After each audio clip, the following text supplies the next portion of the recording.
¿Quién lo hubiera dicho?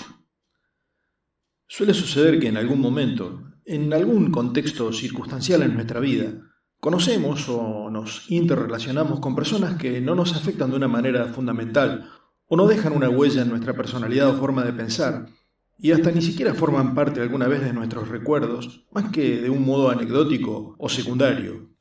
Puede ocurrir también que a pesar de la singularidad o excepcionalidad del o los personajes, seamos nosotros quienes no reparemos o valoremos oportuna y adecuadamente sus virtudes, talentos o características particulares. Y las causas pueden ser asimismo múltiples, desde la desatención, la indiferencia innata o circunstancial, todos tenemos nuestros propios quilombos,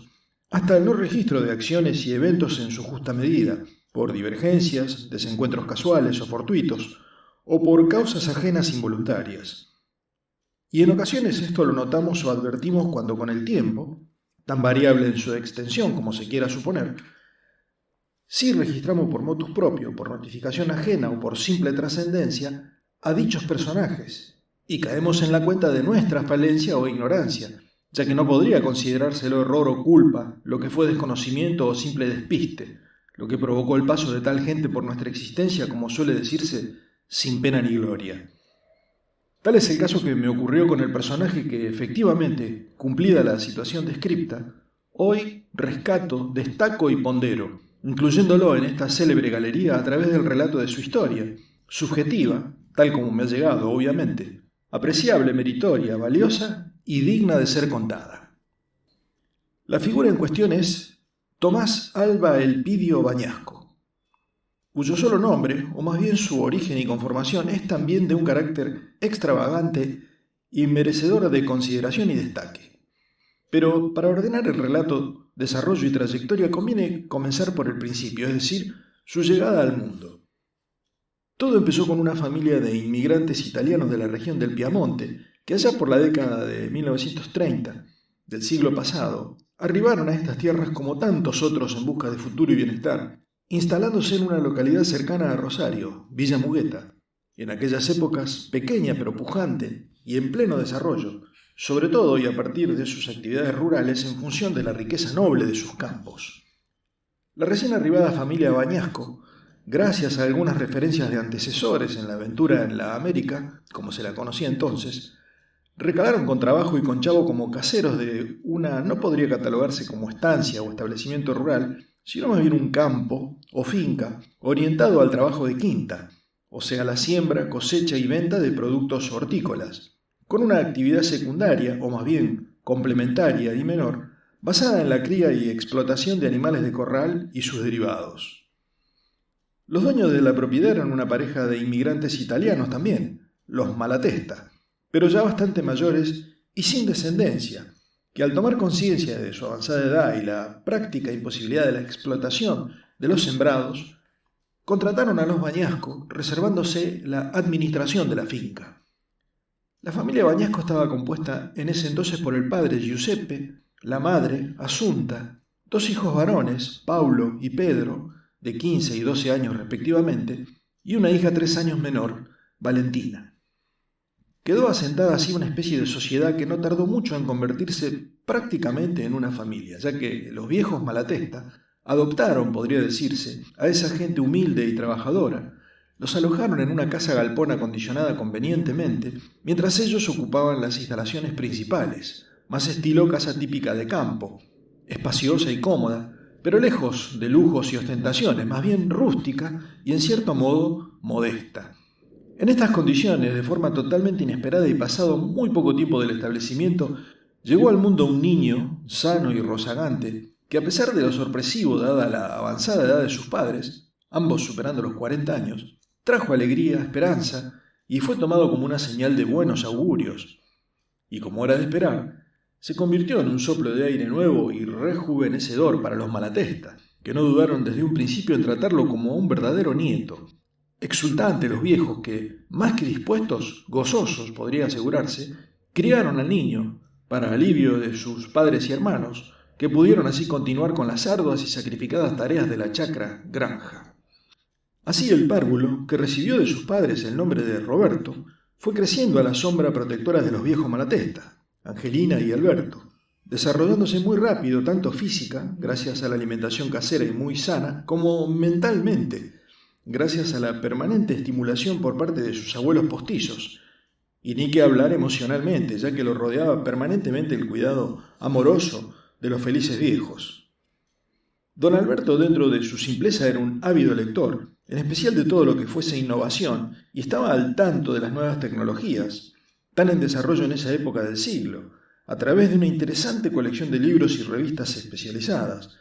más mucho material que extraía de la biblioteca de la Sociedad de Fomento del Pueblo, y tenía especial predilección y podría decirse admiración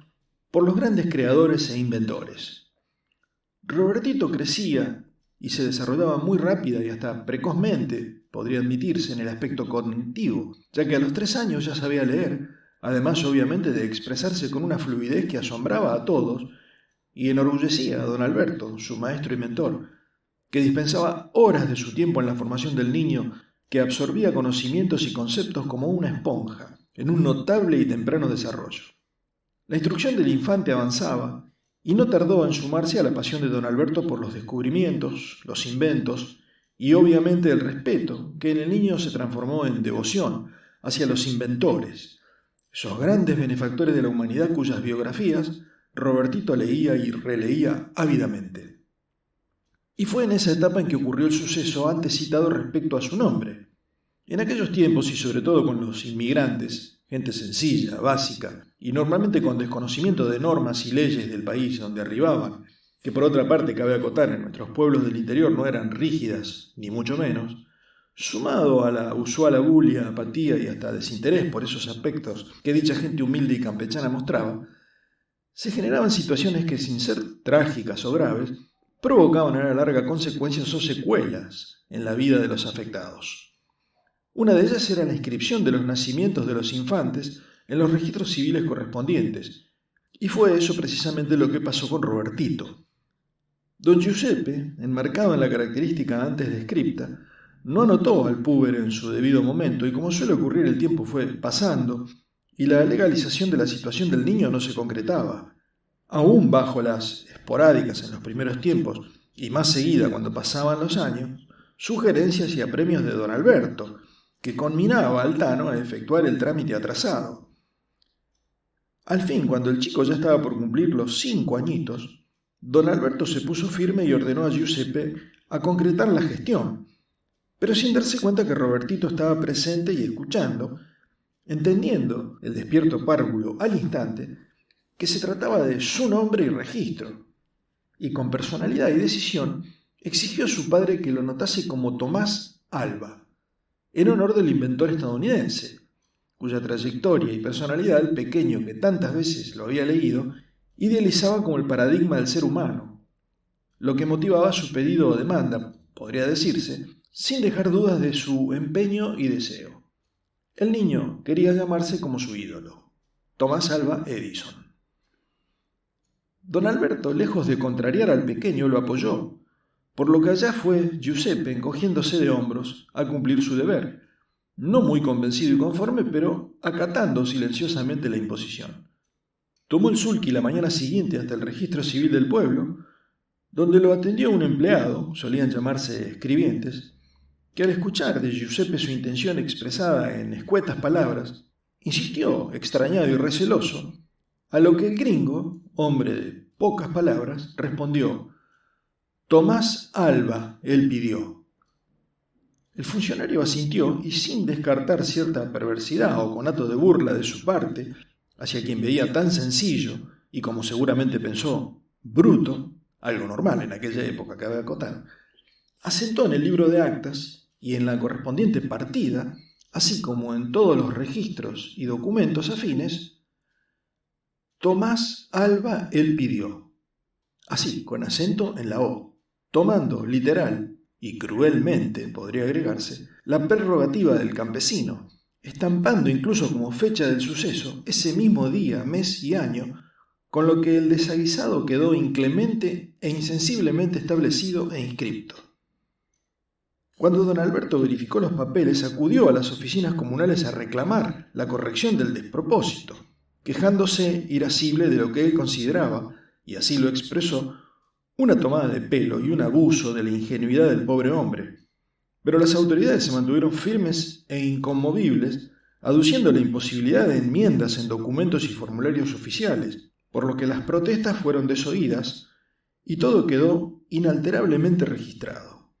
Igualmente, un alma caritativa y compasiva, una secretaria hija de un amigo de Malatesta, disimuladamente borró el acento en todas las documentaciones,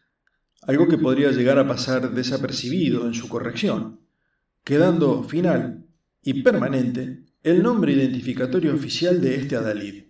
Tomás Alba Elpidio Bañasco.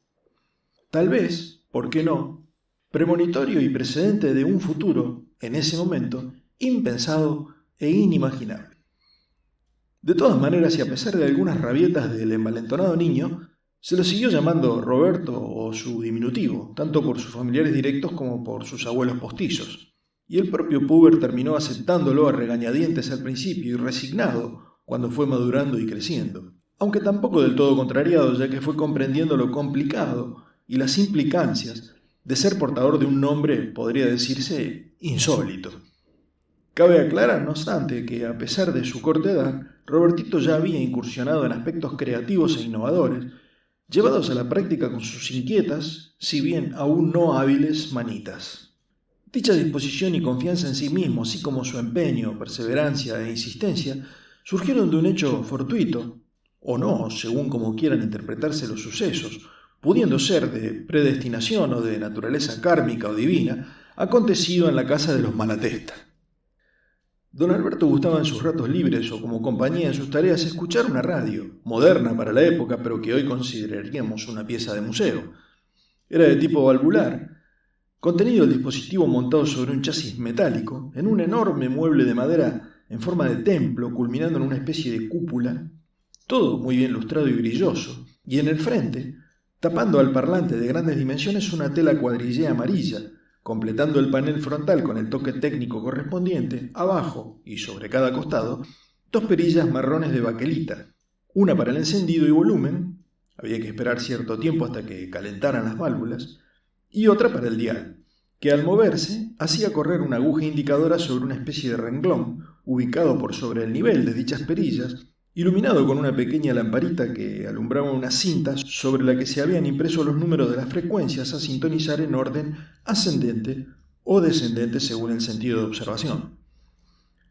Las perillas se ajustaban a los ejes metálicos de los comandos potenciométricos a través de un diminuto tornillo llamado prisionero, al cual se accedía, destornillador mediante, por un pequeño orificio hecho adrede de tal tamaño para evitar que se tocase el metal, ya que, según fuese enchufado el aparato, el vivo, o sea, los 220 voltios, quedaban conectados al chasis, y un simple toque significaría una descarga que podría llegar a ser mortal. Lo cierto es que la radio un día dejó de funcionar, con lo que don Alberto perdió su entretenimiento diario de noticias, radioteatros, novelas y música, quedando el mueble sobre una mesa ratona casi como un adorno. Robertito solicitó entonces al anciano permiso para desarmar e investigar el aparato, a lo que el viejo, con el cuidado previo de desenchufarlo, accedió, permitiendo al niño que saciara su sed de conocimientos y curiosidad, alimentando su personalidad inquisitiva. Durante varios días el niño jugueteó y toqueteó con todos los componentes interiores del artefacto, tras haber desmontado de la parte trasera un cartón marrón con múltiples agujeros que permitía la ventilación de las válvulas que calentaban mucho tras horas de funcionamiento.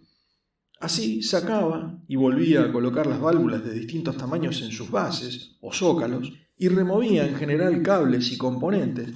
sin demasiado sentido ni noción, cabe destacar. Pero como suele suceder con los menores inquietos, osados y atrevidos, en un descuido del viejo gringo, enchufó el aparato, luego de haberlo rearmado según sus propias intuiciones, y trató de encenderlo. Pero, no obstante aquella precaución en la seguridad de las perillas, no tuvo en cuenta la posible intervención de los pequeños y diminutos dedos de un niño. Y sí, la pequeña punta del dedo índice de Robertito hizo contacto con el peligroso tornillo sujetador, y dado que fatalmente el vivo había quedado unido al chasis, el pequeño recibió una fuerte descarga que no solo sacudió su bracito, sino que lo hizo caer hacia atrás, y proferir un grito de dolor, pero más que nada de sorpresa y susto ante el trance sufrido. Obviamente, en forma inmediata fue asistido por los dos ancianos, que con alivio comprobaron que estaba bien, más allá del shock y la impresión. Y tras la asistencia y consuelo, verificaron sorprendidos y estupefactos que la radio había vuelto a funcionar emitiendo la programación de la estación preferida de don Alberto, clarita y a todo volumen. Y por supuesto no tardó en quedar instalado y dado como hecho comprobado que Robertito había reparado el viejo trasto, aseveración sostenida con orgullo por don Alberto, que transmitía a toda la familia las habilidades y talentos del niño. Llovieron las felicitaciones y reconocimientos, y para el atribulado párvulo, una vez repuesto de la sorpresa inicial, el suceso representó la confirmación irrefutable de sus virtudes y dotes científico-prácticas, elevando su autoestima, que derivó, entre otras actitudes, a la narrada elección de su nombre y el episodio antes narrado. Varios pensaron, aunque se cuidaron de expresarlo sobre todo frente al viejo Malatesta, que probablemente alguna válvula se habría aflojado o alguna conexión hiciese falso contacto o sufrido una sulfatación o simple aflojamiento, y que la reparación no había sido tal, en todo caso no un verdadero prodigio y exhibición de conocimientos, pero para Robertito y por supuesto para don Malatesta no cupo la posibilidad de la suerte, lo casual o de un mero accidente. Su soñadora mente, aún en ciernes, y su elucubradora imaginación atribuyeron los hechos a una virtud innata, intrínseca y hasta predeterminada casi divinamente, elevando su ego, su osadía, y a partir de entonces orientando su actitud y actividad a futuro. Comenzó entonces el derrotero de Roberto Bañasco en la investigación primero, lo cual daría paso al conocimiento y finalmente a la creatividad y el ingenio aplicados a la innovación y a la invención. Esos primeros tiempos posteriores a aquel suceso con la radio fueron de un gran incentivo del niño hacia la observación, exploración y estudio de cuanto artefacto, dispositivo, máquina o artilugio que encontraba en la casa, valiéndose de las herramientas del tallercito ubicado en el fondo de la casa, donde don Alberto guardaba de todo un poco, y que, lejos de contrariarse o molestarse, ayudaba, apoyaba y estimulaba al niño en sus acciones manuales, a la vez que aportaba material técnico, teórico y práctico que buscaba en sus preciados libros, explicándole incluso al puber los términos técnicos complicados y hasta recurriendo a diccionarios o enciclopedias cuando los textos los superaban incluso a él mismo. Así fueron pasando y desarmándose, despiezándose y obviamente descomponiéndose por las pequeñas manos del ingente inventor aspiradoras, lustraspiradoras, lavarropas, planchas, relojes, la misma radio que había precipitado los sucesos y todo aquello que tuviese visos de dispositivo o mecanismo, procediendo al desmembramiento y desguace, seguidos de infructuosos intentos, ya no de hacer volver a funcionar los artefactos, sino siquiera de rearmarlos debida y correctamente, por lo que el camponcito de don Alberto se fue llenando de piezas sueltas, partes de los citados trastos, tornillos, tuercas, arandelas, juntas de goma, cables sueltos y todo lo que el niño dejaba inconcluso, que era mucho, cabe destacar. En esta etapa, quien más salió beneficiado fue don Carlos Baumlis, dueño de la única casa de electrodomésticos del pueblo. Además de otros rubros, podría decirse que vendía de todo, además de ser un eximio chef, cuyos conocimientos explotaba en una roticería lindera al negocio y atendida por su esposa, ya que ante las protestas de doña Angelina por la desaparición o más bien destrucción de todos sus enseres que exigió a don Alberto que los repusiera, el alborozado Baumlis hizo su agosto, como solía decirse en aquellos tiempos. No obstante, esto no significó enojo, contrariedad y mucho menos reprimenda de los ancianos hacia el niño, al contrario. Seguían alimentando esperanzados y orgullosos las inquietudes inquisitivas y pedagógicas de Robertito, aun cuando resultasen irrefutablemente destructivas. Aunque doña Angelina estipuló un límite, no dejando que el puber tocase los nuevos aparatos provistos por el negocio de Baumlis, aduciendo que con todo lo que ya había desarmado y despiezado, tenía para entretenerse bastante, y razón no le faltaba. Así fue que Roberto, a su crecimiento físico natural, sumó un desarrollo no solo de su intelecto y capacidad mental, sino de practicidad y destreza, maña y habilidad, gracias primero a la desfragmentación, descuartizamiento y desintegración de todo artilugio electromecánico que caía en sus manos, y luego con bastante intuición imaginación y hasta podría suponerse una cierta inspiración o clarividencia, más la necesaria cuota de ingenio, perspicacia y los mal que mal crecientes conocimientos, la creación e invención de diversos proyectos que, a pesar de cierto temor y reparo, sobre todo de sus familiares al principio y de la comunidad toda a medida que avanzaba en sus alcances, comenzó a llevar a la práctica y ejecución. Las acciones y desarrollos, al principio, no pasaban de pequeños artilugios ingeniosos en su objetivo, pero inútiles e inofensivos, o poco dañinos, podría decirse, y hasta casi podría catalogárselo de inocentes. De esa época se recuerdan, por ejemplo, un llamador electro-ultrasónico de colibríes, según él lo designó, que lejos de atraer a esas bellas aves, llenó el patio de abejas y avispas con los consiguientes inconvenientes asociados. Un despertador electrónico para coordinar el despertar al alba de toda la familia para la concurrencia a las tareas de la granja, que por su estridencia y sonidos insoportables, al decir de todos, fue rápidamente acallado, descartado, desechado y destruido por uno de los hermanos de Robertito cuando lo dejó por segunda noche consecutiva dentro del galpón casa de los Bañasco, aún bajo las protestas de los viejos Malatesta que no soportaban la frustración del niño.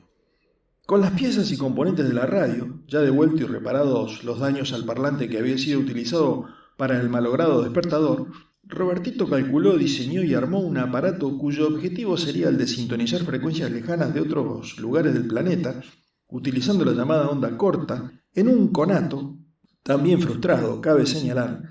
de ingreso al fascinante mundo de los radioaficionados, en un declarado homenaje al gran Marconi y otros pioneros del rubro. Así fue que, supervisado por don Alberto, que ya había aprendido a distinguir y evitar las peligrosas conexiones del vivo a los chasis, salvaguardando al niño de riesgos y desgracias, Roberto puso en marcha su dispositivo pasándose días y sobre todo noches enteras tratando de sintonizar y escuchar, infructuosamente cabe apuntar, sintonías o señales en el éter. Fueron meses de intensa y estéril búsqueda, ya que solo conseguía detectar crepitaciones, ruidos y los llamados sonidos de fritanga, inconexos, insignificantes, indistinguibles e inidentificables. Igualmente, no se daba por vencido, y llegó a pensar que lo que oía eran idiomas de seres de otros mundos o galaxias lejanas, y hasta creyó durante un tiempo, en un deseo anticipatorio y predictivo de acciones futuras como veremos más adelante, haber hecho contacto con el mundo de los muertos, con el más allá, hasta que don Alberto, muy a su pesar, con infinita paciencia y ternura, convenció al niño de lo fútil de sus intentos, disuadiéndolo de seguir insistiendo. Quizás por aquel episodio original de la descarga de la radio, Roberto se volcó y orientó preferentemente hacia lo eléctrico y más hacia lo electrónico, aunque no debería descartarse la influencia de don Alberto, sobre todo después de que el pequeño intentase incursionar en el mundo de las máquinas con motores, dados los resultados, siempre negativos, cabe destacar, pero más que nada por los potenciales riesgos del manejo de grandes potencias, piezas móviles y ciertamente peligrosas, como cuando, por ejemplo, se propuso mejorar el rendimiento del viejo y vetusto tractor, de no gran porte, por suerte, que se usaba para desmalezar áreas no sembradas tirando de una especie de tráiler dotado de un sistema de correas que aprovechaba el movimiento del diferencial del tractor para transmitir el giro a cierta velocidad de una cuchilla de doble hoja, muy efectiva en su cometido, además del uso para carreo y traslado de elementos pesados.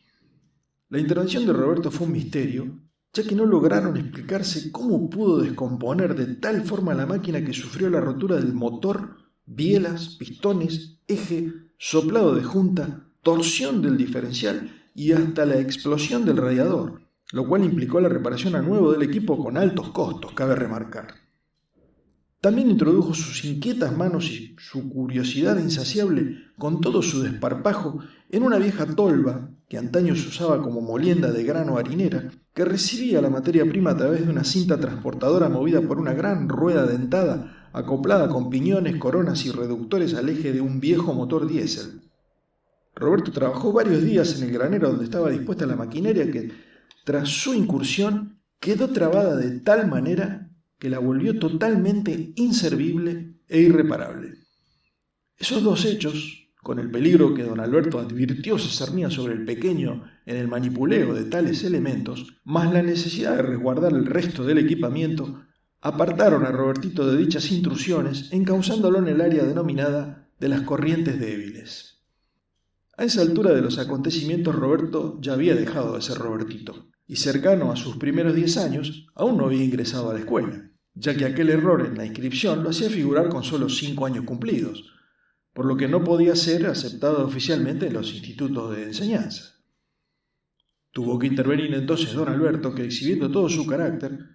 se comentaba que le había dado vuelta el escritorio al consejero escolar de la comuna, se impuso, ofuscada pero firmemente, logrando no solo que el infante fuese aceptado, sino que a través de pruebas de equivalencia consiguió que entrara directamente al segundo grado, obviando los primeros inicial y superior de aquellos programas de estudio, en la escuela Estanislao Ceballos número 236 de Villa Mugueta. También solicitó, una elegante forma de llamar a su reclamo, que lo escribieran como Roberto, obviando el largo e insólito nombre de los registros oficiales. Y así el infante Roberto Bañasco comenzó una nueva etapa en su vida, para alivio, cabe acotar, de toda su familia, que esperaba que allí se encauzaran y limitaran los dislates pseudocientíficos del pequeño, canalizándose así lo que ellos veían como desvaríos y hasta riesgosos caprichos insensatos. Aún con el adelanto conseguido por el viejo Malatesta, Roberto lucía grande y desproporcionado frente a los otros niños, que en su crueldad inocente e ingenua, no siempre tan así, que hoy se conoce como bullying, y como a pesar de su tamaño desmesurado el carácter de Roberto era bonachón y hasta tímido, no tardaron en caraturarlo como el grandote pelotudo, y exhibidas las inquietudes científicas y los conocimientos al respecto, por parte del sí ingenuo puber que incluso lo elevaba por sobre el nivel académico general, lo que se conocería hoy como un nerd, entre dicha perversidad y cierta envidia, le asignaron otros varios motes y apodos como el profesor Neurus, aludiendo al personaje de García Ferré, el científico loco o, el más humillante, el boludo a pilas. Roberto, que venía de la crianza de los Malatesta, que le inculcaron además de lo técnico una excelente educación y respeto, más la bonomía propia de la gente campesina, lejos de sentirse agraviado, agredido o vilipendiado, contestaba con sonrisas de aceptación, cándido y pacífico, por lo que dicha actitud fue quedando desechada y pudo integrarse como uno más al grupo escolar. El paso de Roberto por la escuela primaria puede señalarse como correcto, ni destacado ni sobresaliente. Solía tener problemas con las materias que requerían memorizaciones, como historia, geografía, biología y educación cívica, englobados según los planes de estudio de la época en la asignatura Desenvolvimiento. No obstante, logró superar esos escollos gracias a la ayuda de su abuelo postizo, don Malatesta, que lo asistía, tomándole las lecciones y haciéndoselas repetir hasta que le quedaban grabadas. También lenguaje fue una materia esquiva y no adecuada a sus características, que sí encajaban perfectamente para aritmética, geometría y matemáticas, donde, sin descollar, las desarrolló sin inconvenientes, y es más, incorporó con ahínco y entusiasmo conocimientos afines a sus inquietudes en las áreas técnicas y científicas que, cabe destacar, nunca dejó de lado y practicaba, insistiendo con sus investigaciones y proyectos en cada rato libre que le quedaba luego de cumplir las tareas escolares, los fines de semana y en los periodos vacacionales. Efectivamente, de esa etapa se recuerdan y destacan entre otros muchos estrafalarios, intrascendentes, inútiles, insólitamente desubicados y con resultados absolutamente ineficaces. En realidad, casi todos podrían caberle las anteriores descripciones, algunos intentos que se distinguieron por sus efectos y consecuencias. Por ejemplo, la implementación de un boyero electrónico, así lo presentó el infante, para el cual se valió de la batería del viejo tractor y un sistema elevador de la tensión, en corriente continua para evitar repetir los recordados sucesos con la radio de don Alberto, con capacitores electrolíticos al modo de almacenamiento de energía, que luego sería devuelta en forma de descargas a través de los alambres aislados del boyero,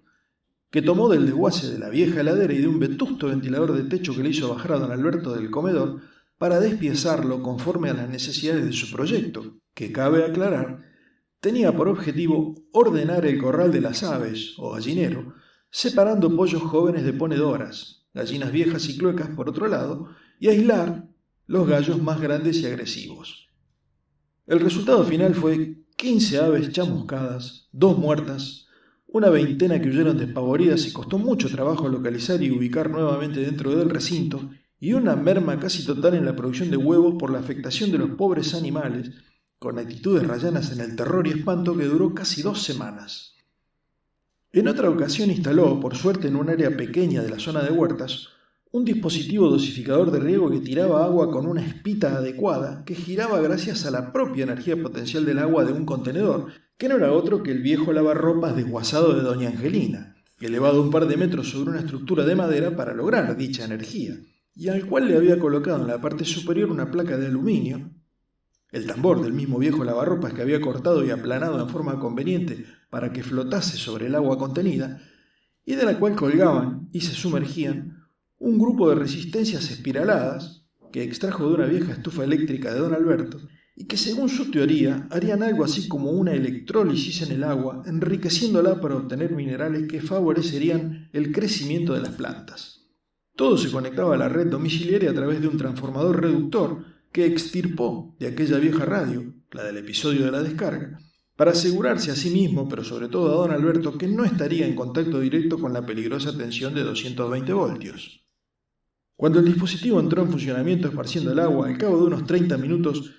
quedaron achicharradas todas las verduras de hojas verdes, lechugas, espinacas, acelgas y hasta las malezas intermedias. Aparentemente el contenedor había trabajado como una especie de calefón, calentando el agua a niveles elevadísimos para las hortalizas sin explicación técnica válida por parte del ingente inventor que se devanaba los sesos buscando la falla no prevista.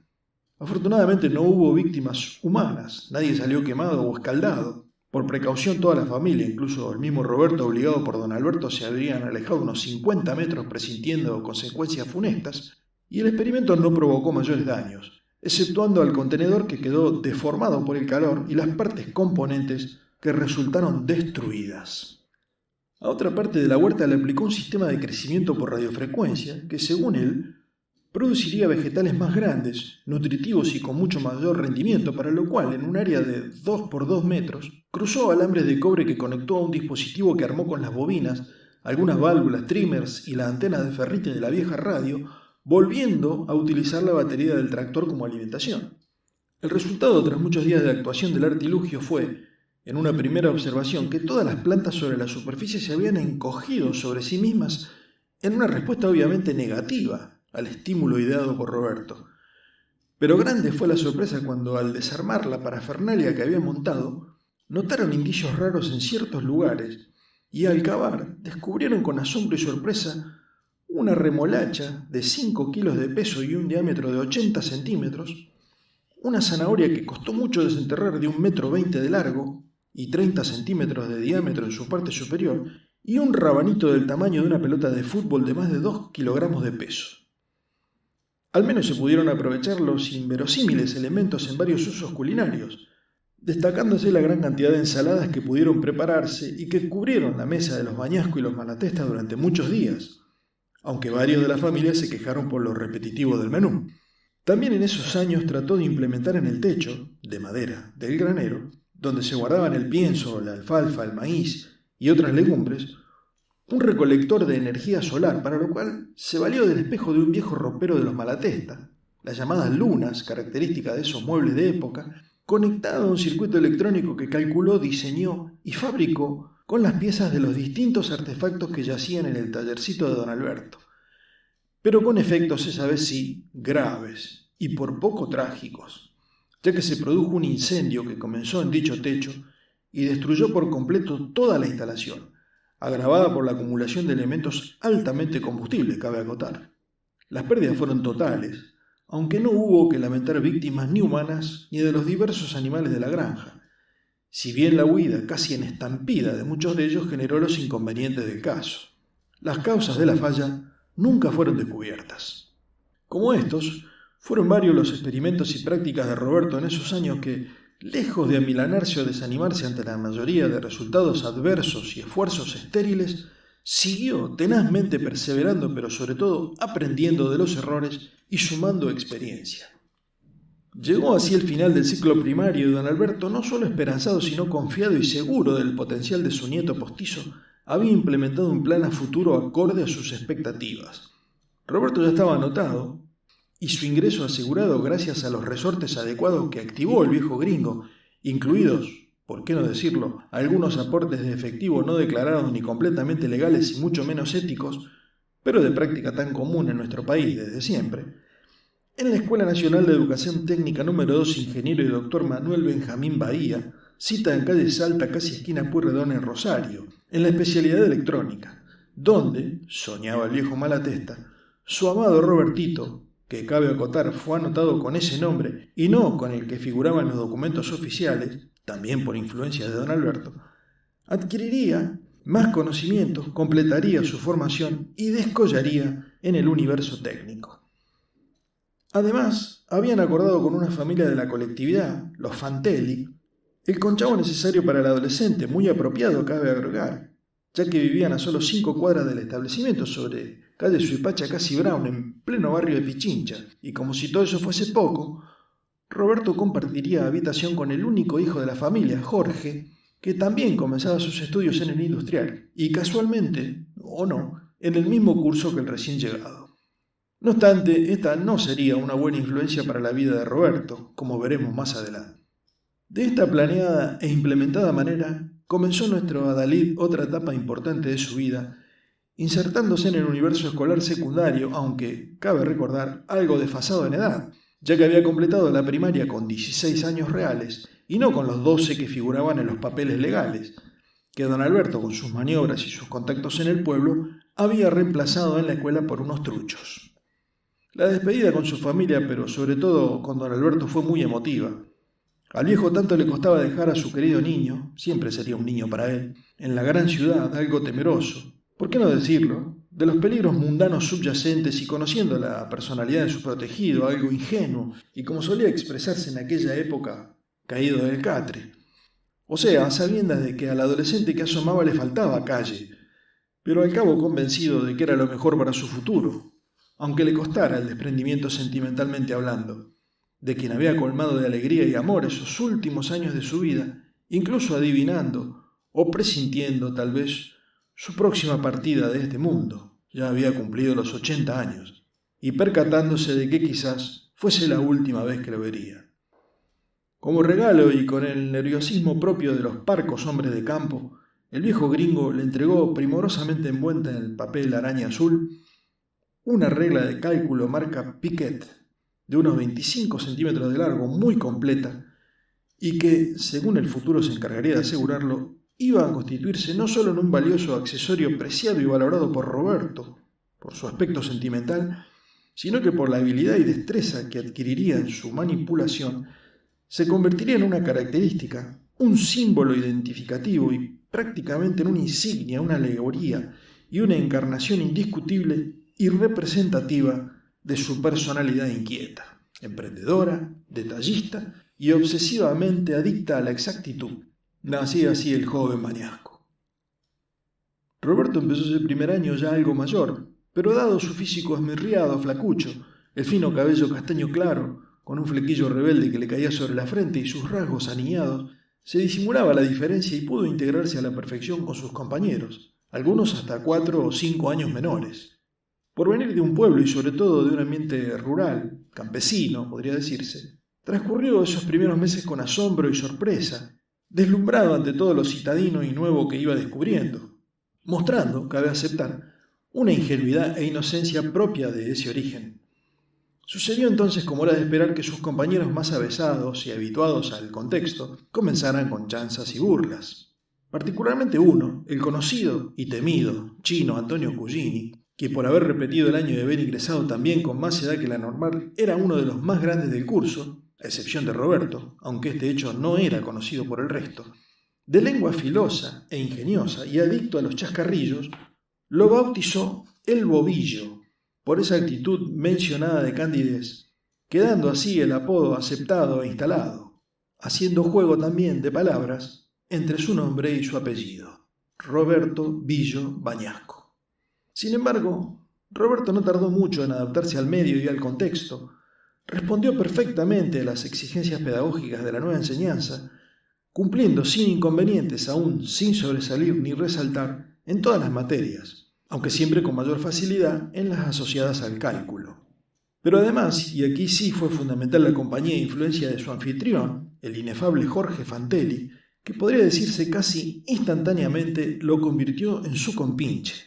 introduciéndole y enseñándole todos los secretos de alguien que, criado y formado en un barrio como Pichincha, conocía la calle, las travesuras y trapisondas, la noche y compañías de no muy buena calaña en ámbitos poco recomendables para un adolescente. Roberto encajó como un engranaje perfecto y al poco tiempo ya formaba parte de ese submundo complicado, clandestino, vicioso y lúbrico.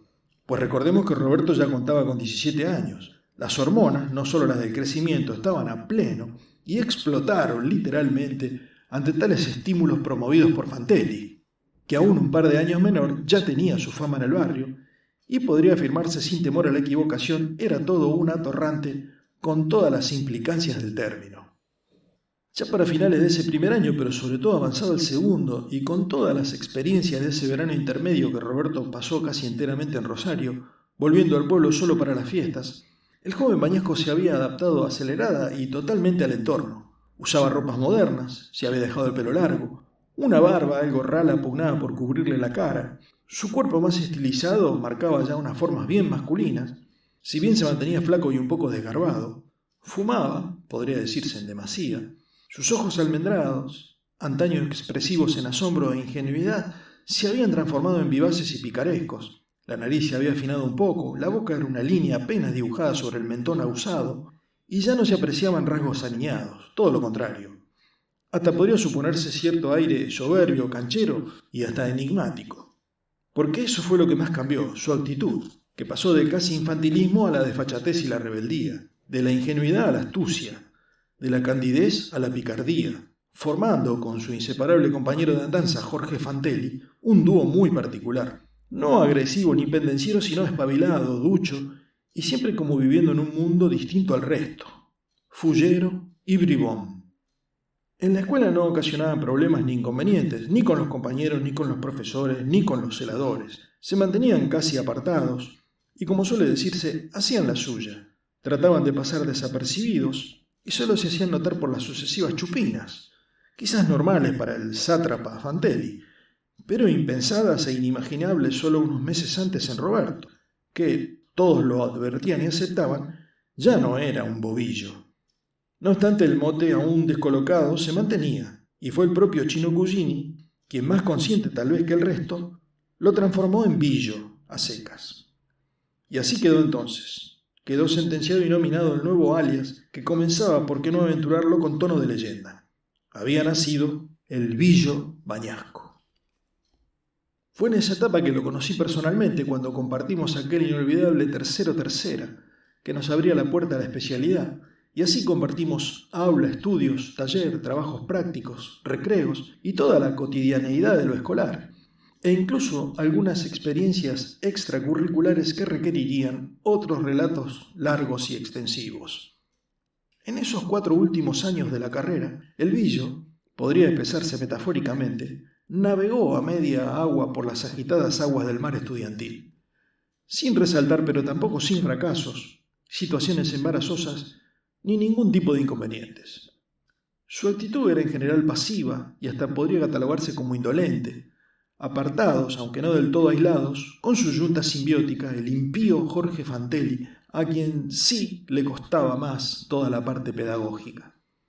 Roberto sobrellevaba las materias medianamente sin sobresaltos, bien, y eso sí, sobresaliendo en las que requerían cálculos aritméticos o matemáticos, donde descollaba sin par a través de su amada e inseparable regla de cálculo, sorprendiendo a profesores y hasta a nosotros mismos, sus compañeros, con la exactitud de sus aportes hasta niveles casi infinitesimales. Era un maestro del preciado instrumento. No obstante, aquellas inquietudes investigativas y cuasi científicas de la infancia habían quedado aletargadas, subyacentes en un segundo plano, ya que por la citada compañía e incidencia de su compadre de juergas, eran dichas actividades, las licenciosas y libertinas, en ámbitos ajenos a lo escolar, se entiende, con preponderancia nocturnos y con preferencia en tugurios non sanctos, las que ocupaban la mente y deseos del Billo, casi como una adicción, alejándolo de los nobles objetivos con que su querido abuelo don Alberto lo había depositado en ese contexto. Esa postura algo distante, evasiva y hasta misteriosa, podría alegarse, probablemente fue la principal causa de que mi relación con él no fuese más estrecha, con visos de amistad inclusive, ya que nuestras inquietudes transitaban senderos algo diferentes. No obstante lo cual el compañerismo existía, así como la confraternidad, pero no con la profundidad que sí alcanzaba con otros integrantes del curso. Obviamente y como consecuencia esperable de su conducta cayó en cierta forma su nivel educativo, si bien había asignaturas que lo retrotraían un poco a aquel grado de interés en lo técnico-práctico, en la creatividad, en las innovaciones e inventos, específica y puntualmente en las materias de taller y laboratorio, donde el Tomás Alba se adelantaba al Billo, recreando la frescura juvenil y el interés por el conocimiento, y así fue como sucedió un episodio que marcaría su futuro impensadamente, podría decirse, al cual oportunamente arribaré en su relato y descripción. En esos años avanzamos mucho en la especialización, tanto en teoría, con mayoría de materias afines, como en taller, donde ejecutábamos construcciones cada vez de más nivel hasta que en quinto y sexto año el objetivo era construir una radio a transistores y un televisor, respectivamente. Nos daban el circuito y debíamos desde comprar todos los elementos constitutivos, armarlos y ensamblarlos desde cero, hasta entregarlos a fin de año andando y aprobando todo lo relacionado con la prolijidad, la correcta disposición de cada componente, la excelencia de las soldaduras y el montaje en general, además, obviamente del perfecto funcionamiento en cada caso. Pero antes de narrar los extraordinarios sucesos de aquel sexto año del industrial que lo tuvieron al Billo como protagonista y a mí como testigo, entonces inconsciente e ignorante de su trascendencia al futuro, cabe señalar un hecho trágico, una circunstancia dolorosa y también un hito fundamental en la vida de Roberto Bañasco. En los últimos días del ciclo lectivo de quinto año, Roberto recibió la noticia del fallecimiento de don Alberto Malatesta en su querida Villa Mugueta. Angustiado y desesperado viajó sin dudar, pero solo para estar presente en el velatorio y el entierro del viejo gringo, volviendo muy afligido y obligadamente para las entregas de trabajo práctico y de taller, y los exámenes finales que superó satisfactoriamente, pero casi como un autómata. La noticia lo había afectado profundamente, y recuerdo, y en ese momento no le dimos la importancia debida a sus dichos, que expresó que lo que más le dolía, al punto de torturarlo y remorderle la conciencia, era no haber podido despedirse, estar con él, cuidarlo y asistirlo durante sus últimos días. Esa circunstancia lo marcaría hondamente, y como más adelante pudimos comprobar, fue el origen de la elucubración, el planeamiento y la final ejecución de los excepcionales hechos ocurridos casi al final de aquel fatídico sexto año del industrial número 2. Aquel último periodo de nuestras carreras comenzó, y continuó, cabe acotar, hasta diciembre, con una acentuada y predeterminada enfatización e intensificación tanto teórica como práctica de los conceptos afines a la especialidad. Nos aprestábamos a dejar la escuela para insertarnos en el mercado laboral, así que no lo tomábamos como una carga o imposición de profesores y maestros, al contrario. Nos esforzábamos y poníamos todo nuestro empeño en aprender, pues sabíamos que de ello iba a depender nuestro futuro. Roberto cursó un año que podría decirse en la parte teórica normal, siempre con perfil bajo, quizás algo más retraído y solo, destacándose con los cálculos con su inefable y ponderada regla Piquet, y también un poco más alejado de su compadre Fantelli. Se lo veía como concentrado en algo externo, y no despreocupado, pero sí con lapsos de abstracción, pensativo y absorto en sus propios pensamientos, y según nos contó el susodicho Fantelli, bastante aislado en su casa a punto de negarse a salidas o juergas, como en años anteriores. Y donde más nos llamaba atención su actitud era en las clases de taller. Comenzó por trabajar, diríase, febrilmente en la construcción del TV de estado sólido, con un ahínco y un apuro que no se condecían con el ritmo normal del resto, ni tampoco con las demandas de los profesores, que lo dejaban hacer también algo sorprendidos. Al cabo de 2 o 3 meses se había adelantado tanto que el equipo estaba prácticamente terminado, pero de repente lo dejó de lado y comenzó a trabajar en otra cosa, en una plaqueta,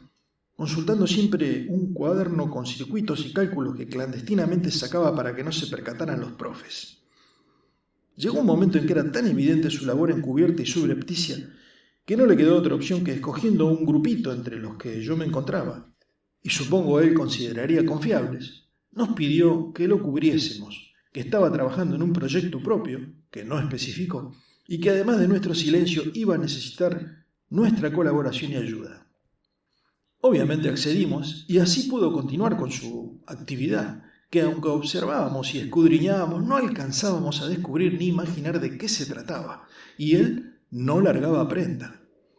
Aproximadamente a mitad de año y haciendo una pausa en su incesante trabajo, nos pidió ayuda para descargar y subir hasta el tercer piso donde funcionaba el taller un elemento que iba a necesitar para su proyecto.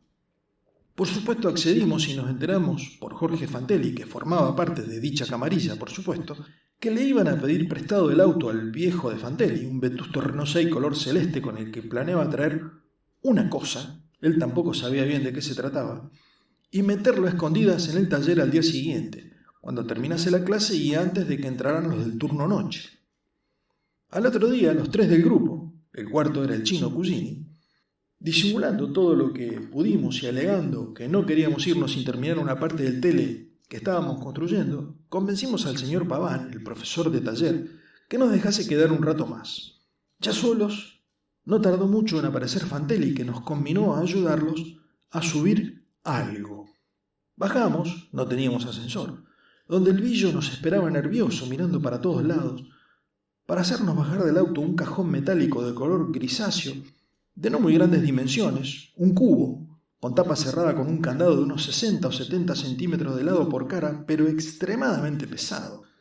Con mucho esfuerzo e incomodidad lo sacamos del vehículo y lo subimos los 3 pisos, siempre con uno de campana para asegurarse que nadie nos viera, y una vez adentro el Billo, muy nervioso, nos hizo esconderlo bajo una de las mesas de trabajo del fondo, cubriéndolo con una tela para taparlo. Transpirados, agotados y, por qué no reconocerlo, ofuscados, molestos y nerviosos, ya que nos considerábamos involucrados y comprometidos en una acción arriesgada de la cual éramos completamente ignorantes, lo apuramos al Billo para que de una buena vez nos dijera qué estaba pasando, cuáles eran sus planes y qué era lo que estaba preparando. Resoplando también por el esfuerzo, nos pidió disculpas a su manera y nos prometió que al día siguiente, dado que las circunstancias en ese momento solo daban para escabullirse sin llamar la atención, nos pondría al tanto de todo a la vez que nos agradecía profusamente nuestro apoyo. Aprovechando una hora libre del día siguiente, nos ubicamos en un sector apartado del patio y nos contó, a partir de lo cual entendimos su actitud reservada y misteriosa y su hermetismo para con su proyecto.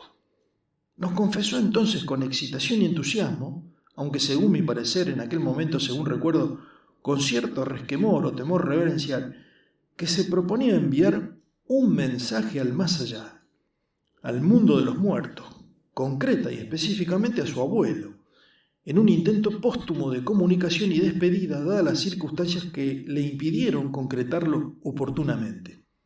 Obviamente su explicación y por qué no decirlo su desahogo parecía atormentado por haber estado guardando en su mente su secreto objetivo durante tanto tiempo. Nos tomó inicialmente de sorpresa, pero pronto nos invadió, creo expresar el ánimo de todos en aquella oportunidad, el escepticismo y la duda. Y más conociendo los antecedentes de experimentos e inventos de Roberto en años pasados, según nos había confiado hacía tiempo su compinche Fantelli. Por propias palabras de Roberto entré en confesionario y también a través de sus padres en contacto con los Malatesta, que, chismosos e indiscretos, revelaron muchas de las andanzas del inventor en su infancia y adolescencia allá en su pueblo.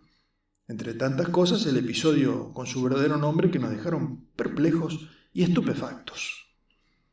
Superado el instante de desconcierto surgió, y más estando el chino Cugini, un apasionado de la técnica entre ese grupo selecto, y creo recordar que fue el mismo chino el inquisidor, o al menos el más exigente, la necesidad que el Billo detallara y se explayase sobre el artilugio que había ideado, diseñado y estaba construyendo, sobre todo en los aspectos técnicos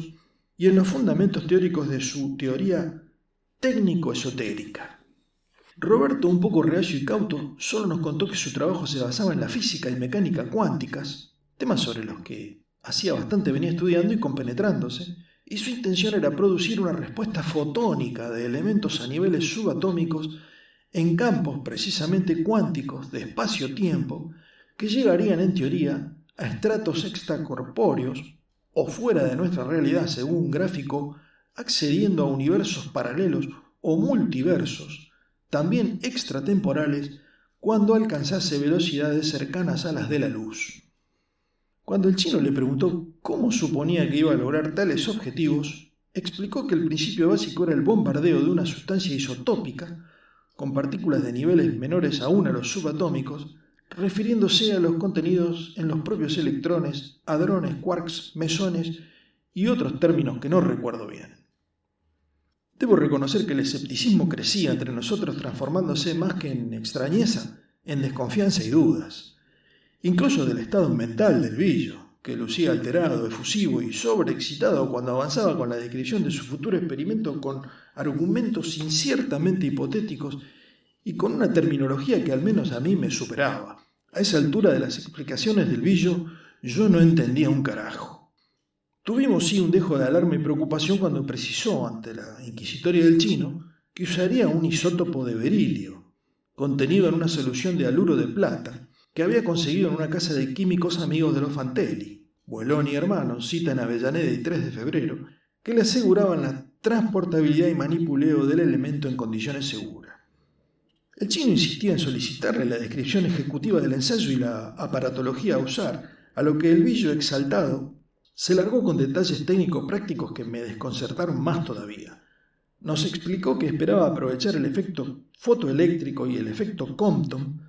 y como consecuencia de los mismos la colisión de los hadrones en el ambiente radioactivo, que a su vez activaría la emisión de subpartículas, algunas incluso de duración infinitesimal en el tiempo, y luego con un transductor que él mismo había diseñado, transformaría las emisiones, cuantos y pulsos en mensajes codificados a otras existencias paralelas, con la esperanza de alcanzar el lugar donde se encontraba el alma o espíritu de su abuelo. Yo realmente seguía sin entender un pomo, pero recuerdo haberle recalcado los peligros del manejo de sustancias radioactivas, con posibles contaminaciones, escapes, reacciones y aparición de energías impredecibles en magnitud y consecuencia, a lo que me aclaró que para eso estaba aquel cajón que habíamos subido al taller, que estaba revestido con gruesas láminas de plomo de un espesor másico adecuado, y la emisión se haría por dos ranuras paralelas casi microscópicas, por donde esperaba se produjese solamente la salida de los mensajes en forma de pulsos, quedando todas las otras reacciones y emisiones contenidas dentro del recipiente protector. Preocupado, Roberto nos trataba de convencer de que no habría peligros y que lo ayudásemos en su propósito. Y vale remarcar que, conociendo los antecedentes de aquel Tomás Alba en Villa Mugueta y sus repetidos fracasos e inútiles intentos, ante sus pedidos, casi ruegos, terminamos accediendo a apoyarlo, haciéndole el aguante en todo el proceso preparatorio, cuando se quedaría después de hora para avanzar en su proyecto, mientras nosotros lo cubriríamos con Paván o el otro maestro de taller, el señor Gaña. Por lo menos se quedó más tranquilo y agradecido, y nosotros, yo al menos, debo confesar, un poco preocupado, esperando que al cabo no fuese más que otro intento fallido y no tuviésemos que lamentar consecuencias. Los meses pasaron y el Billo siguió con sus operaciones clandestinas sin que lo descubriesen por suerte, hasta que a mediados de octubre, una tarde, apenas llegamos al taller, nos encaró excitadísimo y nervioso, diciéndonos que ese sería el día, que llevaría a cabo el experimento después de hora, y nos pidió que lo ayudásemos a preparar todo. Esa tarde transcurrió intranquilamente para nosotros, y supongo que insufriblemente insoportable y angustiante para Roberto. Finalmente, cuando todos salieron y le avisamos a Paván que nos quedaríamos un rato más, algo normal en los últimos meses, y que por lo tanto no despertó sospechas en el profesor, que solo nos volvió a repetir las recomendaciones de siempre: cerrar bien, apagar todo, bajar las térmicas y dejar la llave en celaduría, movimos el cajón, no sin esfuerzo, hasta ubicarlo frente a la cerrada puerta de salida. El Billo levantó la tapa y pudimos ver una parafernalia de cosas montadas, entre las que distinguí una caja negra alargada y rectangular de unos 10 por 3 centímetros. Después supe que era una batería de litio, algo parecido al cañón del tubo de rayos catódicos de un televisor, apuntando a una ominosa cajita negra, como un estuche de joyería, donde nos dijo estaba el material isotópico. Luego el Billo nos explicó que se había basado en precisamente esa función del TV para hacer el bombardeo. Había una pantalla de display que nos explicó era del timer, que programaría dándonos 1 minuto para protegernos del disparo. Recuerdo que enseguida corrigió el término para no preocuparnos más, cambiándolo por el de pulso. Mucho cablerío y 2 o 3 plaquetas con muchos componentes, transistores, triacs, capacitores electrolíticos y de cerámica, resistencias y otros que no alcancé a reconocer. Nos quedamos en silencio y en ese momento me di cuenta que la cosa No solo iba muy en serio, sino que no teníamos idea de lo que podría llegar a pasar. Pero tratar de parar al Billo en ese momento era imposible. Se agachó, conectó los bornes de la batería, accionó el timer encendiéndose la luz roja del display que comenzó a parpadear indicando números descendentes partiendo del 60, bajó la tapa, puso celosa y apresuradamente el candado y nos combinó a correr a escondernos detrás de los casilleros de la ropa en el fondo del local del taller. Esperamos expectantes y en silencio. Solo se oía la respiración agitada del Billo que controlaba su reloj pulsera, hasta que llegó el instante indicado y el Billo levantó la vista mirando ansioso al cajón y a la puerta. No pasó nada. Todo estaba quieto e igual a como lo habíamos dejado. Y solo nos sorprendimos por una exclamación, casi como un grito, algo apagado de una persona, evidentemente de un hombre, y un ruido de cristales rotos a lo lejos. Nada más. Precavidos y temerosos salimos del escondite para comprobar que el cajón estaba intacto, también en la zona de las ranuras, donde se fijó particularmente el Billo, cuando de repente se abrió la puerta y nos encontramos sorprendidos de frente con el señor Morandín, el regente, un hombre fornido de cara redonda, colorada y abundante pelo canoso casi todo blanco, que con una mano se tomaba la cabeza a la altura del oído mientras nos mostraba la otra ensangrentada, con expresión desencajada y gritando «¿Qué pasó?». Y ya viendo el cajón en el piso, agregó transformándosele la sorpresa en furia «¿Qué hicieron?». Lo que siguió, según mis vagos recuerdos, fue un pandemonium, un caos de gritos, acusaciones del regente con su voz ronca, corridas. Con Fantelli nos escabullimos por las escaleras gritando que íbamos a llamar a una ambulancia mientras el chino atendía a Morandín. El Billo estaba como frisado, estupefacto, sorprendido y en shock, quizás comprendiendo que él había sido el causante con su experimento del accidente. Nunca se pudo encontrar una designación de lo que había pasado y no reaccionaba. Según se comentó, después llegó el ordenanza Caprioli, avisando que habían estallado los vidrios del aula 12, justo a la que quedaba en el otro extremo del edificio, y en dirección opuesta, a la puerta del taller. A Morandín lo habían sentado en una silla y le limpiaron la sangre de los oídos con toallas hasta que llegó la ambulancia y se lo llevaron. Y como justo entraban los del turno noche, se armó un mini quilombo, con nosotros en el medio, que tratábamos de zafar del despelote después de empujar y volver el cajón abajo de la mesa de trabajo lo más disimuladamente que pudimos entre el chino y yo, mientras Fantelli mantenía a todos en la puerta del taller sin dejarlos pasar hasta que llegaron el flaco Piu, que estaba de turno como celador, y el jefe de celadores, el señor Pérez, a quien habían mandado llamar, y nos llevaron a la sala de profesores, donde nos cagaron a preguntas y a pedos, por supuesto. Resumiendo y obviando los detalles intermedios, Roberto asumió toda la responsabilidad argumentando que había querido probar un oscilador de frecuencia, sin medir las consecuencias, y que era lo que había provocado los daños, que por suerte fueron menores, ya que a esa hora todavía no habían ingresado los de la noche, y el aula 12, donde estallaron los cristales, estaba vacía. Dicho sea de paso, los Fantelli se hicieron cargo de la reposición de los vidrios, ya que Roberto no tenía un mango partido al medio, aunque después recuperaron el gasto a través de doña Angelina, que les repuso el monto. El más afectado, y único, podría decirse, fue el señor Morandín, que tuvo la mala fortuna, destino dirán algunos, de subir para controlar y quedar justo frente a la puerta del taller en el momento de la actuación del artilugio del Billo, sufriendo la rotura de sus tímpanos, de lo cual se repuso en unas semanas, pero quedando con una disminución auditiva permanente y crónica, y a partir de entonces le quedó el sobrenombre recordatorio del sordo Morandín. Por suerte no hizo ninguna denuncia ni reclamo, aunque al parecer, años después, tuvo alguna consideración en la edad y la retribución jubilatoria por incapacidad. También nos enteramos un par de días después por rumores y chismes que habían ocurrido algunos sucesos insólitos en el barrio, más precisamente en la manzana de enfrente a la escuela, y sobre las casas que quedaron en la línea de actuación del pulso o lo que fuera que había emitido el aparato del Billo. También hubo algunos vidrios rotos, un par de pájaros aparecieron muertos en sus jaulas en las terrazas vecinas, varios acusaron que durante algunos minutos se vieron alteradas las transmisiones radiales y televisivas, aunque al cabo de un tiempo volvieron a la normalidad, y una anciana que tenía un altillo justo enfrente de la escuela aseguró que justo a esa hora vio pasar desnudo, volando a su marido, fallecido unos meses atrás, pero nadie le creyó, y tampoco pudieron comprobarlo. Obviamente los involucrados con el Billo a la cabeza nos hicimos olímpicamente los pelotudos y afortunadamente todo quedó en la nada y se fue olvidando. Apenas se disipó un poco el quilombo, sacamos tan subrepticiamente como lo habíamos introducido el cajón con el experimento del billo,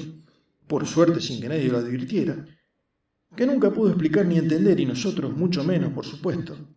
qué había ocurrido exactamente, ya que evidentemente el artefacto actuó, emitiendo algo que provocó los citados daños.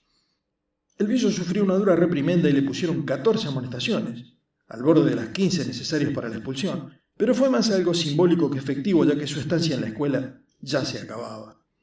El único que se interesó en la parte técnica de lo ocurrido fue el profesor de electrónica aplicada, el ingeniero Daer, que no solo interrogó al billo sobre su accionar, según nos contó el propio Roberto, sino que le pidió los cálculos y circuitos de lo que había diseñado.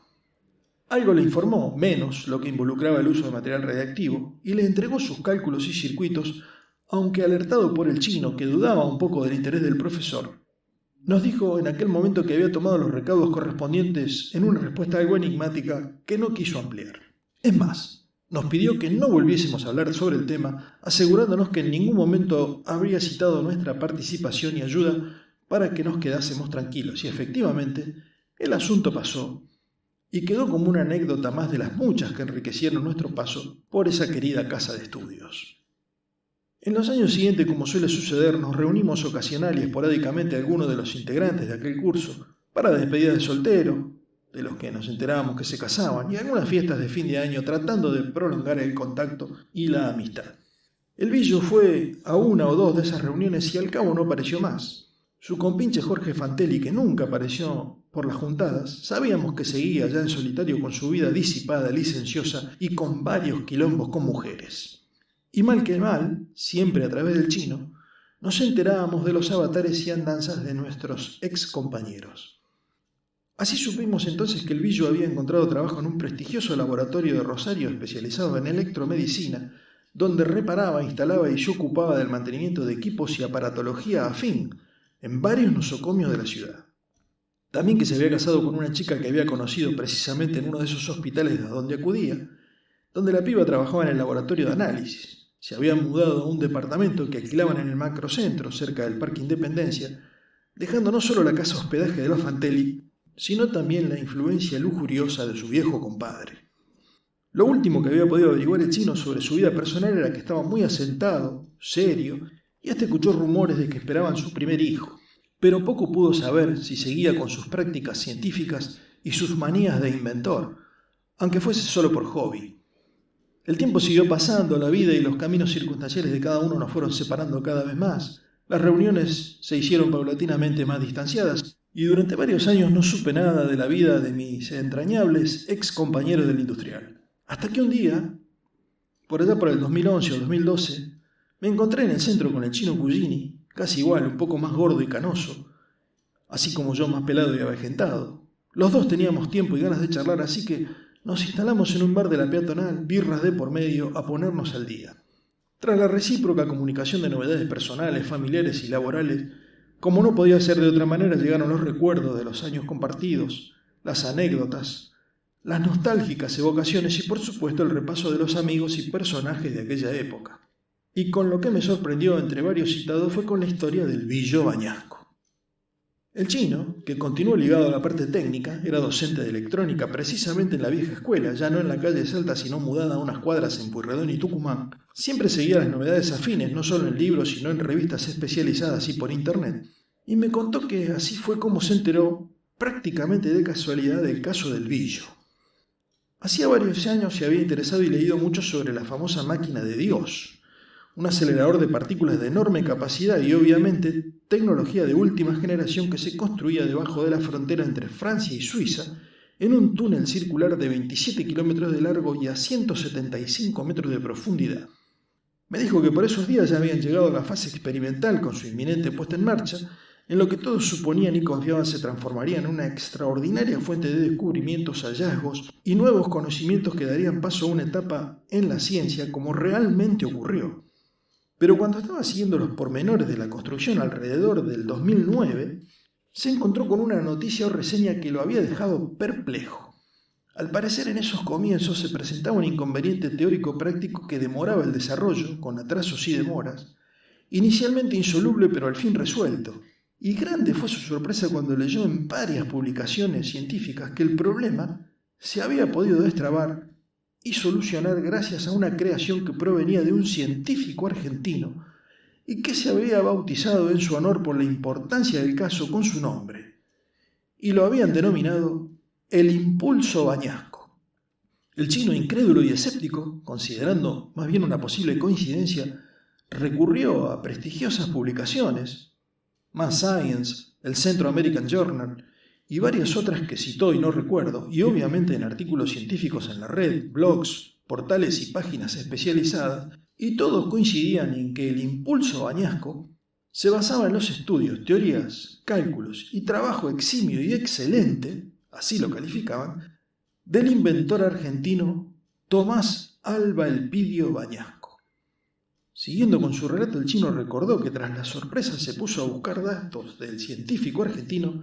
y se encontró con otra sorpresa. Prácticamente nada. Ni fotos, ni datos, ni entrevistas y casi ninguna información sobre su persona o trayectoria.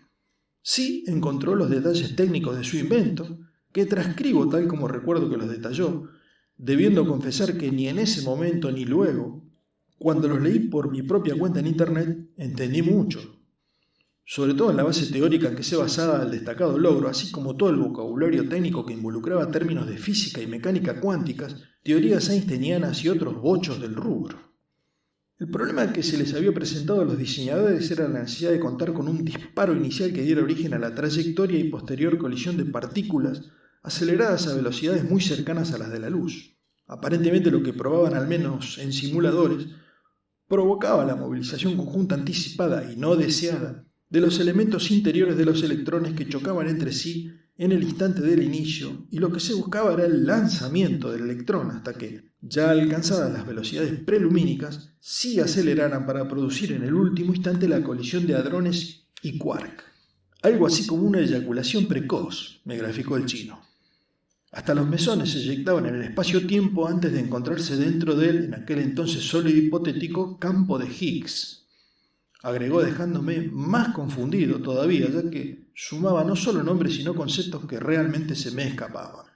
La cosa es que, prescindiendo de argumentos técnicos que soy incapaz de sostener, con el dispositivo del billo lograron ese impulso inicial y ya así, lanzados los elementos correspondientes, encadenar y concretar todo el proceso buscado. Y según la deducción en aquel momento del chino, no podía ser otra cosa que aquel pulso que había salido del cajón metálico en el taller de la escuela desde el artilugio inventado por el billo. La gran duda que lo acometió y que en ese momento me asaltaba a mí también era cómo un simple experimento de un ignoto alumno de una ignota escuela industrial de una ignota ciudad como Rosario había llegado a oídos o a manos de los diseñadores de un portento científico a nivel mundial. El chino entonces comenzó una labor que no dudaría en calificar de detectivesca y que excluía al propio Roberto Bañasco, que se había vuelto inubicable e inhallable, como si se lo hubiera tragado la tierra, según palabras del propio Cugini. Y a través de búsqueda de escritos, consultas con amigos y conocidos, sobre todo del propio Industrial 2, centró su búsqueda en una intuición que resultó acertada. El conocimiento del dispositivo del billo había sido por obra y gracia del ingeniero Daer, aquel profesor de sexto año que en su momento y gracias a sus contactos, no solo locales sino también internacionales, solía asistir a cursos y conferencias en Europa, Estados Unidos y otros países, introdujo en los medios indicados los trabajos y estudios que el billo le había entregado tras los sucesos oportunamente citados y descritos. Las pesquisas del chino chocaban siempre con inconvenientes, ya que por ejemplo el susodicho Daer había fallecido, por lo que no había posibilidad de consulta directa,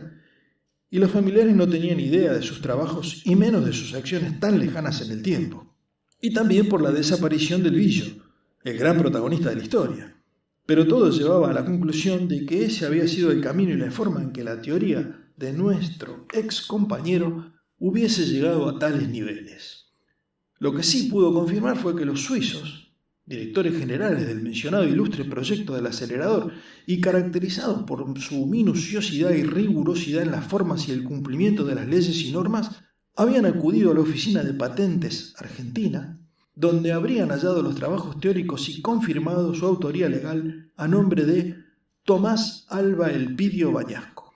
y los habían utilizado y aplicado con el consabido éxito que trajo la consideración y el reconocimiento citados. Nuevamente el chino, entrando en el terreno de las especulaciones, dedujo que el billo, evidentemente ya nada bobillo, en aquella ocasión en la escuela y atendiendo a las sospechas del propio chino, había elaborado, completado, emprolijado y obviamente pulido y mejorado su trabajo teórico práctico, y lo había patentado con sus datos personales originales,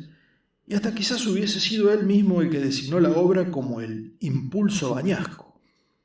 O bien fue nominación de los suizos. Era algo que quedaba desgraciadamente sin confirmación. Había sido evidentemente una sabia decisión, puesto que tampoco sabríamos con certeza si las actuaciones de Daguerre habían sido desinteresadas y con mero carácter de aporte científico, o habría existido cierto interés personal en un intento por apropiarse de las ideas de aquel desconocido alumno. El resto de los sucesos y su desarrollo también eran suposiciones del chino, si bien basadas en hechos concretos y probados. Pensaba, siempre deduciendo,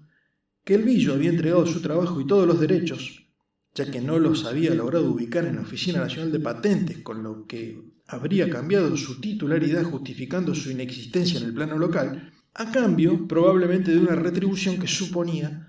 debía haber sido suculentamente importante. Lo que no podía explicarse era por qué, ante la importancia de su descubrimiento, su trascendencia y repercusión a nivel ya no solo del mundo científico, sino de toda la comunidad, y el, cabe destacar, merecido, declarado y asentado reconocimiento pregonado y difundido, no se encontraban declaraciones, actos, premiaciones, ni publicaciones o destaques de la personalidad, crónicas y detalles de su vida, trayectoria, ni mínimamente un currículum vitae de su gestión, obra y o identidad. Ni fotos había. Solo quedaba, y así lo entendí yo también, interpretar ese bajo perfil, esa renuencia al estrellato o la consideración y proyección de su figura a niveles populares o como mínimo en ámbitos de alto nivel, a su carácter apocado, simple y reservado, característico de la gente sencilla, campechana y de origen humilde y modesto, por tal vez una tendencia a la introspección o la resguarda de su historia de vida, y precisamente de esos orígenes y la propensión a la prosecución de su pasión por los inventos e innovaciones sin interferencias ni intromisiones en un disfrute personal y sin pensar de que se tratase de una postura egoísta, sino más bien individualista, tranquila y hasta podría interpretarse como ermitaña, sin testigos ni mayores trascendencias. En resumen, y cerrando aquel capítulo en el citado país, el chino tampoco pudo determinar fehacientemente si el billo había alguna vez acudido personalmente o había hecho todas las gestiones y transacciones, resaltaba Cugini, desde acá con los sofisticados medios de comunicación ya existentes en esa época, gracias al impulso bañasco,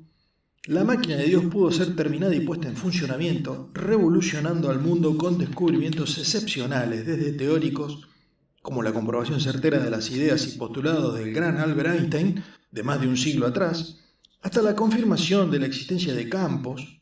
como el de Higgs, y partículas, como el bosón de Higgs y el de Gauss, entre otras, hasta antes solo supuestas hipotéticamente, más todos los hallazgos que se esperaban en el futuro inmediato. El chino me tiraba datos y teorías, superconductores, antimateria, la teoría de las cuerdas, bariones, muones, antiquark, leptoquarks y otros que estaban muy lejos de mis posibilidades y conocimientos y que en definitiva no hacen en este relato más que subrayar y destacar la importancia fundamental y extraordinaria del aporte del dispositivo del billo. Estuvimos con el chino comentando un largo rato más la excepcionalidad del caso, reconociendo en cierta forma que lo del billo, en aquel suceso en la escuela, no había sido tan delirante o extravagante como lo habíamos supuesto, aunque nos quedaba la duda, a los dos, de que con el tal artilugio no lo hubiese pegado de pedo.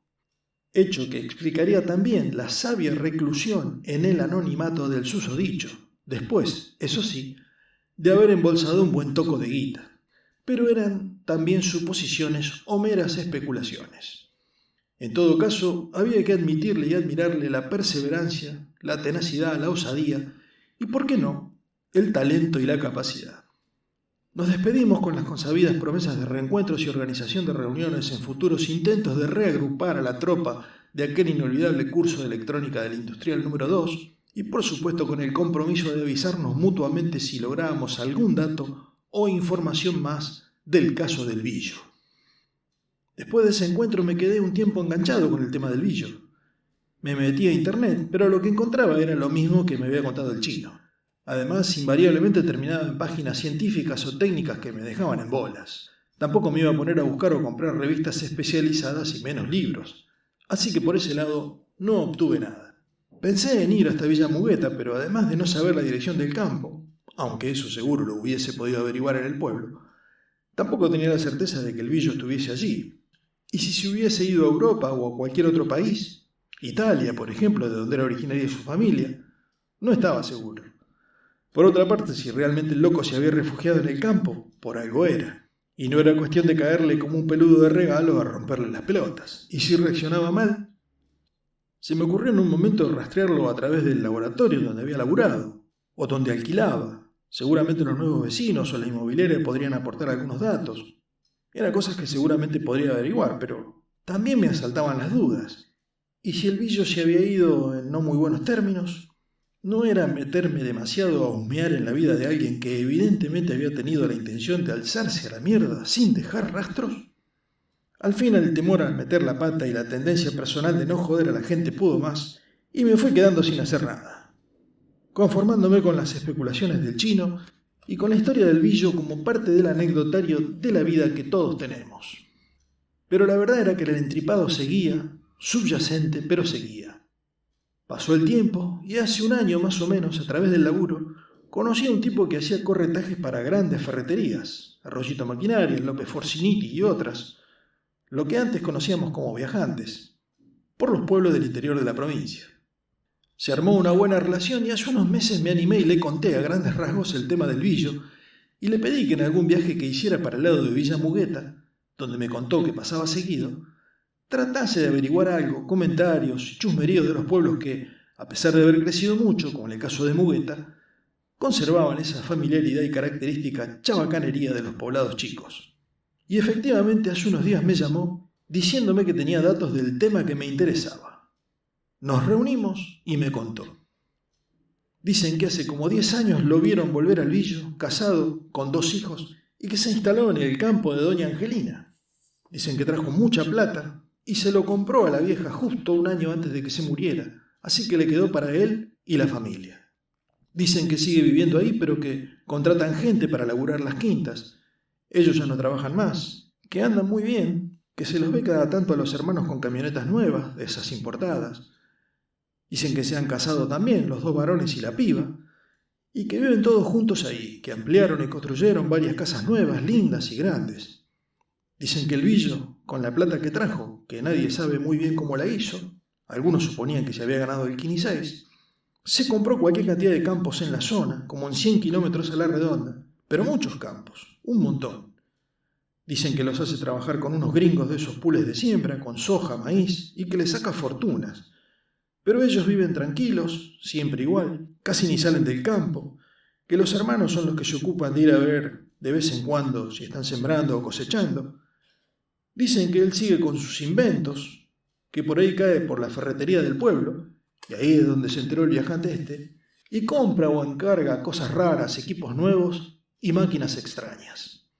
Dicen que cada tanto le llegan al correo del pueblo encomiendas, algunas cajas grandes, pero no saben bien qué trae ni para qué las usa, pero que el Billo es feliz así, inventando y armando cosas. Dicen. Igual, el Billo ya quedó en la historia. ¿Quién lo hubiera dicho?